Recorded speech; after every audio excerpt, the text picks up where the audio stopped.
तो welcome dear students, today we learn class 10th का ये लेसन 10th है द ट्राइब्यूट यानी श्रद्धांजलि।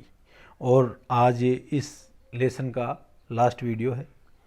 तो इसके अंदर द ट्राइब्यूट जो स्टोरी है, दिस स्टोरी है वो रिटन बाय जितेंद्र नारायण दास। तो जो जितेंद्र नारायण दास है उनको उनके उपनाम दास बेनूहर है उसके नाम से भी जानते हैं। ये उड़ीसा के रहने वाले थे और उन्होंने उड़िया साहित्य है उसमें काफ़ी लेखन कार्य किया, जिसके लिए उनको कई प्रतिष्ठित पुरस्कार हैं वो भी मिले। तो इस स्टोरी के अंदर अपन ने देखा कि जो स्टोरी टेलर है वो स्वयं राइटर है और वो उनके परिवार में किस तरह से विभाजन होता है, तो उस विभाजन के समय अलग अलग लोगों का दृष्टिकोण कैसा है और किस तरह से जो भारतीय संयुक्त परिवार प्रथा है वो टूटने के कगार पर है, उसका जीवंत वर्णन है वो अपन को इस लेसन में मिलता है। तो इस कहानी का जो मुख्य पात्र है वो बाबुली है। बाबुली एक गवर्नमेंट बाबू है। तो इसके अंदर अपन देखते हैं कि आगे क्या होता है। दैट नाइट यानी उस रात को, दैट नाइट यानी उस रात को I was sleeping in the passage room, मैं जो पैसेज या जो गलियारा का जो कमरा है उसके अंदर सोया हुआ था। व्हेन इन जब I woke up in the morning, जब मैं सुबह के समय जगा, I found my elder brother's blanket, blanket कंबल को बोलते हैं, ऑन मी, तो मैंने पाया कि मेरा जो बड़ा भाई है उसका जो कंबल है वो भी मेरे ऊपर था। एडेड टू माइन, जो मेरा वाला कंबल है उसके ऊपर था, यानी मेरे वाले कंबल के ऊपर मेरे बड़े भाई का कंबल और था। अर्ली एट डान, एट डान यानी भोर के समय, भोर के समय जब सूर्य नहीं उगता और उससे पहले जो उजियारा हो जाता है उसको भोर कहते हैं। तो अर्ली एट डान, भोर के समय, he had left for the field से without a blanket on he shoulders, वो खेतों के लिए चल दिए थे और यहाँ तक कि उन्होंने अपने कंधों पर किसी प्रकार का कोई ब्लैंकेट या कंबल नहीं रखा था। इफ़ यदि, he had been asked why, यदि उनको पूछा जाता कि क्यों, he would have surely said in his usual manner, तो निश्चित ही वो अपने सामान्य के जो तौर तरीके हैं उनमें वो कहते that he did not feel the cold and ठंड, कि उनको ठंड नहीं लग रही है। यदि कोई ऐसी स्थिति में उनको पूछ लेता कि आप नंगे कंधों के कैसे जा रहे हो, तो निश्चित ही वो क्या कहते कि मेरे को ठंड नहीं लग रही है। नाउ यानी अब, I have a comfortable income, और अब मेरे को पर्याप्त रूप से धन भी मिल रहा था। तो ये आई कौन है, हु इज आई हियर, तो I is the writer himself Babuli. तो अब मेरे को पर्याप्त पैसा है वो भी मिल रहा है। Yet it had never occurred to me to think of buying any warm, yet यानी अब, it had never occurred to me, यह मेरे लिए कभी भी घटित नहीं होता, टू थिंक सोचना, of buying any warm cloth of my elder brother, यानी मेरे को पैसा तो पर्याप्त रूप से मिल रहा है लेकिन मैंने ऐसा कभी भी नहीं सोचा कि मैं मेरे बड़े भाई के लिए एक गर्म जो कपड़ा है वो खरीद करके ला दूँ। He is still satisfied and happy with that old tattered, tattered यानी फटे पुराने या चिथड़े।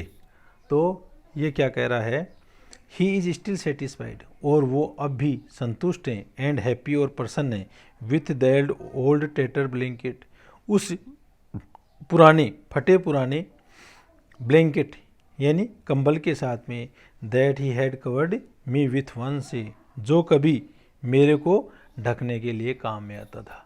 यानी मेरा बड़ा भाई है वो मेरे उसी कंबल को जब मैं ओढ़ता था उसी पुराना जो कंबल है उसको ओढ़ करके खुश थे। The same blanket was there before me, और यही कंबल है वो पहले मेरे पास में था, with all the other things, अन्य चीज़ों के साथ में। आई शिवर्ड यानी भय से कांपना या ठंड से कांपना, तो आई शिवर्ड विद द कोल्ड, मैं ठंड से कांप रहा था या मैं ठंड से कांपा।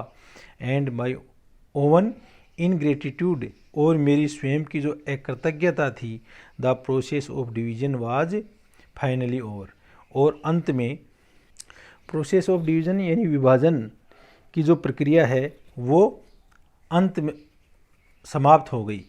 वाट ever the second brother demanded, और जो कुछ हमारा जो मजला ब्रोदर या दूसरा भाई है जो भी चाह रहा था, my elder brother agree to it with a smile, तो मेरा जो बड़ा भाई है उन सब चीज़ों के लिए एक मुस्कुराहट के साथ में सहमत हो गए।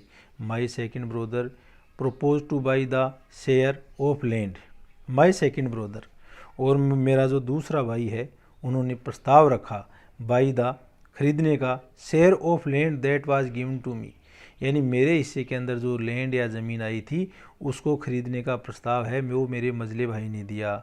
एंड और offered 18,000 rupees at the price, और उन्होंने प्राइस यानी कीमत के रूप में 18,000 रुपये की कीमत है वो भी प्रस्तावित की। इन द इवनिंग, शाम को, my elder brother took me along with him to show me the paddy fields that were to mine, mine यानी मेरे। अब शाम के समय में जो लेखक है उसका बड़ा भाई है, उसको लेखक को अपने साथ में जो पेडी फील्ड यानी ये धान के खेत हैं उनमें ले गया, जिससे कि मेरे हिस्से के अंदर जो खेत आए उनको वो दिखा सके। I quietly followed him, follow यानी अनुसरण करना, मैं चुपचाप उनका अनुसरण करता रहा। We moved from boundary to boundary, और हम एक सीमा से दूसरी सीमा तक चले। एवरीवेयर, प्रत्येक जगह। I could feel the imprints of his fit, और वहाँ पर उन खेतों के अंदर इम्प्रिंट्स यानी छाप, फिट यानी पैरों की, उन खेतों के अंदर मैंने पाया कि मेरे बड़े भाई के पैरों की छापें वहाँ पर थी। His palm and his fingers, और उनमें छापों में उनकी हथेलियाँ की छाप भी थी और उंगलियों की छाप भी थी। On the bosom of the paddy fields, और उन धान के जो पेड़ हैं उनकी बोजम या छाती पे के अंदर स्पार्कल्ड द पर्ल से, स्पार्कल्ड यानी चमकना, पर्ल्स यानी मोती, of my elder brother sweet, तो वहाँ पर मेरे बड़े भाई के पसीने की बूंदें हैं वो मोतियों की तरह चमक रही थी। He was showing me the fields, और वो मेरे को खेत दिखा रहे थे।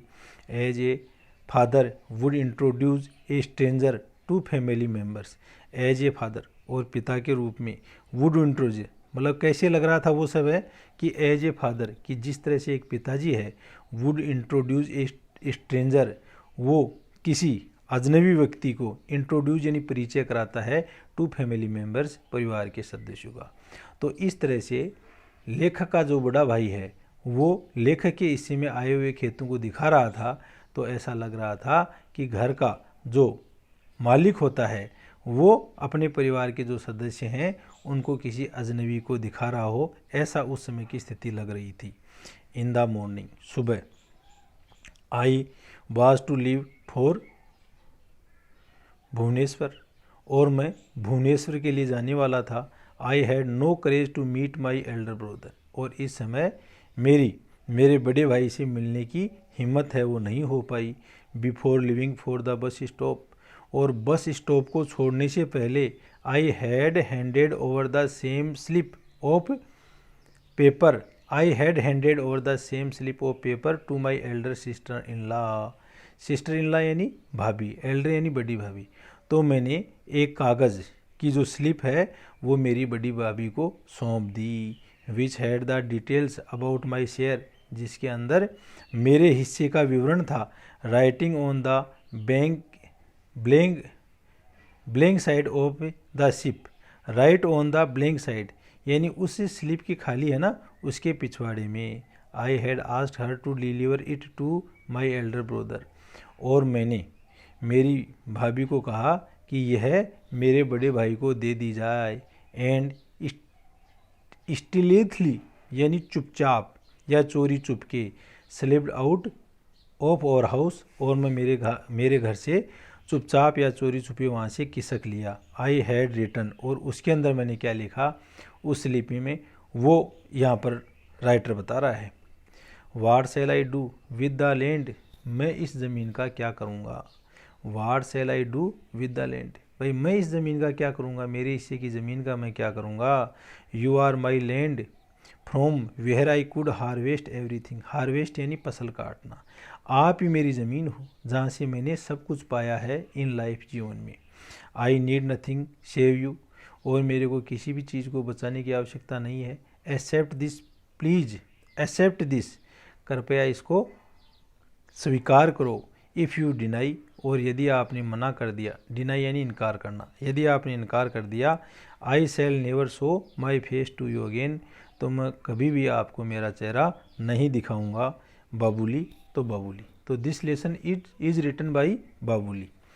तो इन्होंने, बाबुली है, उन्होंने किस रूप से अपने लेसन लिखे, दास बेनुहर के नाम से अपने जो लेसन वो लिखे हैं।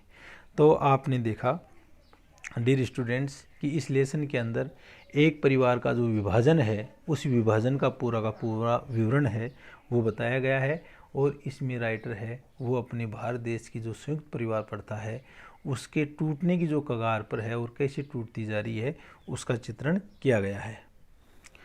अब अपन इस लेसन के कुछ से क्वेश्चन आंसर देख लेते हैं। तो डियर स्टूडेंट्स, आप इस चैनल को सब्सक्राइब करो, वीडियो को अपने दोस्तों के साथ में शेयर करो, जिससे कि उनको भी इसके बारे में फ़ायदा मिल सके, और साथ ही आप कमेंट सेक्शन में ज़रूर लिखा करें, क्योंकि जो आपके कमेंट्स हैं वो हमारी जो प्रेरणा है या मोटिवेशन है उसके स्रोत होते हैं, और उन्हीं से मोटिवेट होकर के अगला वीडियो बनाया जाता है। तो इसलिए आप कमेंट्स करते रहें और रेगुलर अपनी लेसन लेते रहें। तो कुछ क्वेश्चन अपन देखते हैं। तो यदि ये इन क्वेश्चन को हल करने से पहले यदि ये क्वेश्चन आपसे हल नहीं होते हैं तो एक बार पुनः इस लेसन के जो वीडियो हैं जिसका डिस्क्रिप्शन में मैं आपको इसके कमेंट्स बॉक्स में डाल दूंगा, तो उनको देख करके आप पूरे वीडियो देख करके इनको हल करने की कोशिश करें। तो पहले देखो, चूज़ द करेक्ट अल्टरनेटिव, जो सही विकल्प है उसको चुनना है। The story show Babuli's father as, यह कहानी है वो दिखाती है कि जो बबुली का फादर है हेल्दी यानी स्वस्थ है, डैड मर चुका है, इल बीमार है, नोन यानी कुछ नहीं। तो इसका आंसर आ जाएगा बी, यानी उसका फादर है वो मर चुका है। क्योंकि आपने क्या पढ़ा था कि जब उनका पिताजी मरा था तो परिवार एक गहन आर्थिक तंगी में आ गया था। Babuli's second brother appear as, बबुली का जो दूसरा भाई है या मजला भाई है वो प्रकट हो रहा है एज ए ब्रॉड माइंडेड यानी विस्तृत दिमाग वाला, सेल्फिश यानी स्वार्थी, फ्रेंडली मित्रवत, नॉन यानी कुछ नहीं। तो कैसा दिखाई दे रहा है बबुली का सेकंड ब्रदर, वो सेल्फिश है, कैसा है, स्वार्थी है। आगे देखो, Babuli was gifted A wrist watch when he was studying in, Babuli है उसको एक रिस्ट वॉच है वो दी गई जब वो पढ़ रहा था 11वीं क्लास 9वीं क्लास के अंदर।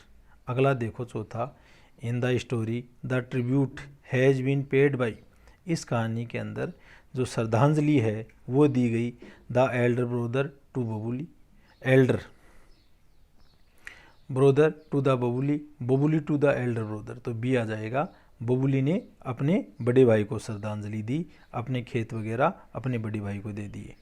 The chief reason of the division of property is quarrel between, यानी संपत्ति के बंटवारे का मुख्य कारण क्या था। तो इसका क्या कारण था, the sister in law living in the village, यानी जो देवरानी जुठानी गांव में रह रही थी उनमें एक लंबा झगड़ा चला और उसके कारण ही ये परिवार है वो किस स्थिति में आ गया, बंटवारे की स्थिति में आ गया। अब अगला देखो, the theme of tribute is religious, धार्मिक है। द थीम यानी विषय वस्तु, ऑफ ट्रिब्यूट यानी श्रद्धांजलि विषय वस्तु है वो रिलीजियस धार्मिक है, डोमेस्टिक घरेलू है, पॉलिटिकल राजनीतिक है, हिस्टोरिकल ऐतिहासिक है। तो इसमें घरेलू वर्णन है तो डोमेस्टिक आ गया। अगला देखो आप, say whether the following statement are true और फॉल्स, ये जो स्टेटमेंट दिए गए हैं इनमें कुछ तो सही है और कुछ गलत है। तो पहले अपन को ये पूरे लेसन है इसको पढ़ना है और बाद में इनके ऊपर विचार करना है। तो Babuli has a deep love for his villagers, Babuli है फॉर हिज विलेज, बबुली अपने गांव के प्रति गहरा प्रेम रखता था। तो ये क्या आ गया, ये ट्रू है, तो इसके लिए अपन टी लिख देंगे। अगला है, Babuli's wife was disturbed to hear about the partition, Babuli की पत्नी है वो बंटवारे के बारे में सुन करके डिस्टर्ब हो गई या व्यवधान उसमें पड़ गया तो उसके ऊपर कोई फर्क नहीं पड़ा, वो नॉर्मल थी, तो ये फॉल्स आ गया। अगला थर्ड देखो, द विलेज बस is quite luxurious and attractive. गांव की बस है वो बहुत ही आरामदायक और आकर्षक थी, तो ये बिल्कुल फॉल्स है, क्योंकि जो गांव की बस है वो कैसी थी, रिकेटी थी, जर्जर थी, है ना, तो ये फॉल्स आ गया। फोर्थ देखो, the second brother did not want any partition. दूसरा भाई है वो किसी प्रकार का विभाजन नहीं चाहता था, तो ये भी फॉल्स हो गया, क्योंकि the second brother is adamant on his decision of partition, क्योंकि वह अपना स्वयं का जो विभाजन का डिसीजन है उस पर अडिग था। पांचवा देखो, तो चौथे में फॉल्स आ जाएगा बच्चों। पांचवें में देखो, Babuli touched the feet of his Elder brother after coming down from the bus, तो ये भी फॉल्स आ गया, क्योंकि बबुली है उस दिन जब गांव आया था तो वह अपने बड़े भाई के पैर छूना भूल गया था। आगे देखो, the mother was present at the time of partition. Partition के समय माँ प्रेजेंट थी क्या, तो उस समय माँ प्रेजेंट नहीं थी, तो ये भी फॉल्स आ गया। सातवां देखो, the second brother was unwillingly to buy Babuli's land. तो जो दूसरा भाई है या 2 नंबर का भाई है वो बबुली के हिस्से की जो ज़मीन है उसको खरीदने का अनिच्छुक था, यानी उसकी इच्छा नहीं थी, तो ये भी फॉल्स आ गया, क्योंकि जो सेकंड नंबर का ब्रदर है वो तो उसकी ज़मीन 18,000 रुपये में खरीदना चाहता था और इसका ऑफर भी उसको दे दिया था। अगला देखो 8th question, Babuli's wife wanted to buy a car.